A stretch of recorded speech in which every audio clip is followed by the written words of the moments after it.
जय हिंद दोस्तों, आपके अपने यूट्यूब चैनल टॉप उड़ान में आपका बहुत बहुत स्वागत है। दोस्तों आज मैं लेकर आया हूँ फिजिक्स का एक नया टॉपिक, लेंस और दर्पण। ठीक है, लेंस और मिरर से काफ़ी प्रतियोगी परीक्षाओं में क्वेश्चंस पूछे जाते हैं, बहुत इंपॉर्टेंट है ये। पूरा विश्वास है दोस्तों, अगर ये पार्ट्स को देख लेते हैं तो आपको लेंस, मिरर और मानव नेत्र से आपका क्वेश्चन नहीं छूटेगा।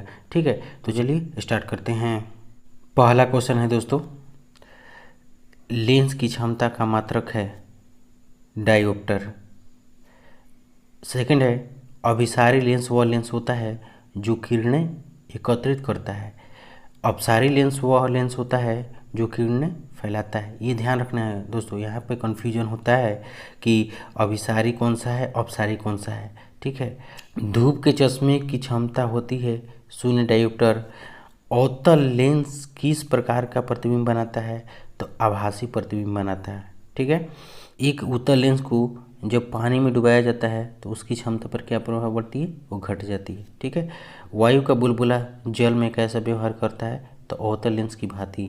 ठीक है, किसी वस्तु के 3 प्रतिबिंब प्राप्त करने के लिए समतल दर्पणों के बीच कितना कोण होना चाहिए, तो 90 डिग्री।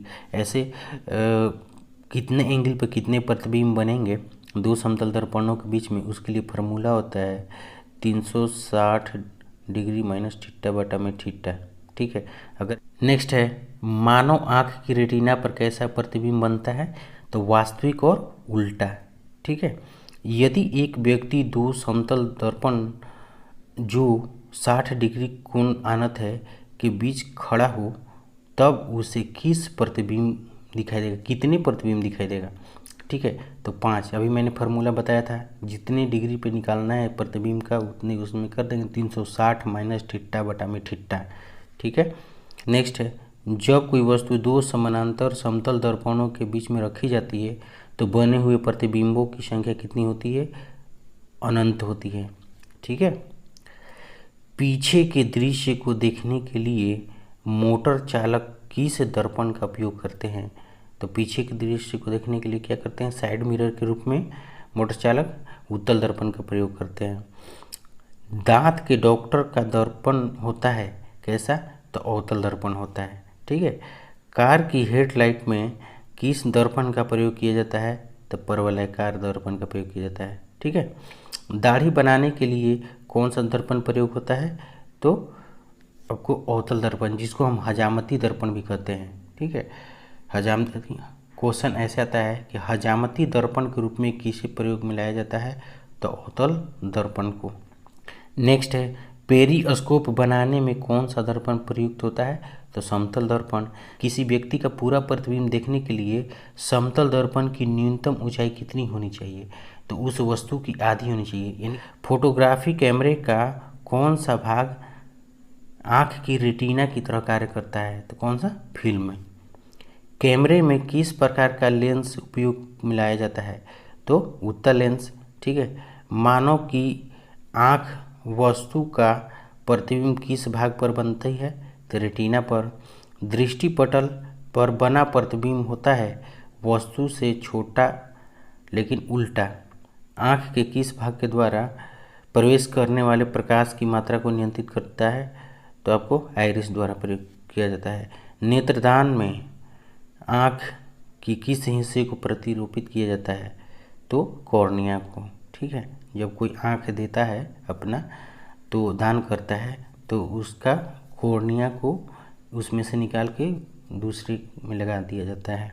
स्वस्थ नेत्र के लिए अस्पष्ट दृष्टि की न्यूनतम दूरी कितनी होनी चाहिए, 25 सेंटीमीटर होनी चाहिए। यदि कोई वस्तु दूर की वस्तुओं को स्पष्ट नहीं देख सकता है तो उसकी दृष्टि कौन सा दोष होगा, तो निकट दृष्टि दोष। ठीक है, अगर दूर की वस्तुओं को नहीं देखेगा तो निकट दृष्टि दोष, अगर निकट की वस्तुओं को नहीं देखेगा तो दूर दृष्टि दोष। ठीक है, अपोजिट होता है। इसमें लगता है कि दूर की वस्तु नहीं दिख रहा है तो दूर दृष्टि दोष होगा, लेकिन इसमें ऐसा नहीं होता है, अपोजिट होता है। ठीक है, निकट कहेगा तो दूर, दूर कहेगा तो निकट। लेकिन अगर यही इसके निवारण के लिए बात होगा कि लेंस के लिए बात होगा, ठीक है, तो निकट दृष्टि दोष से पीड़ित व्यक्ति के चश्मे में प्रयोग किया जाता है। देखिए, निकट दृष्टि दोष में प्रयोग करना है, ठीक है।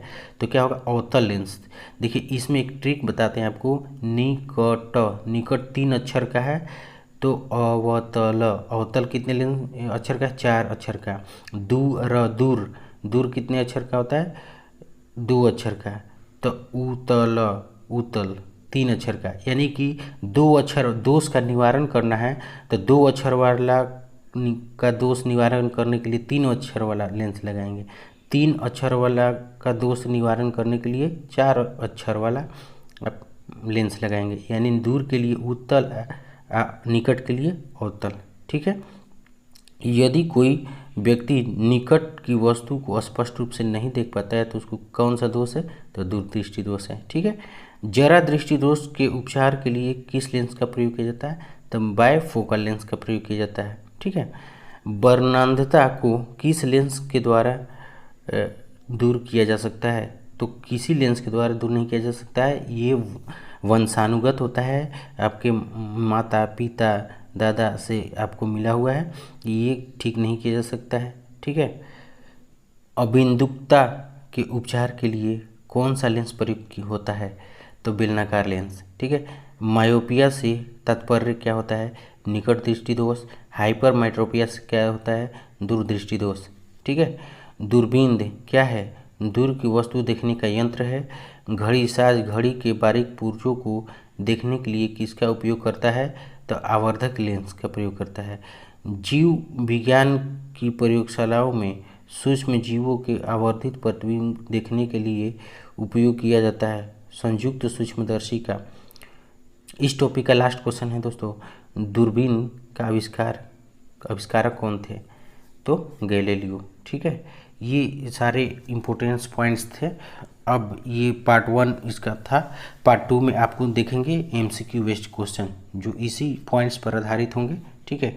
20 क्वेश्चंस का MCQ होता है पार्ट 2 के लिए, ठीक है। तो दोस्तों लाइक शेयर सब्सक्राइब करिए। जय हिंद।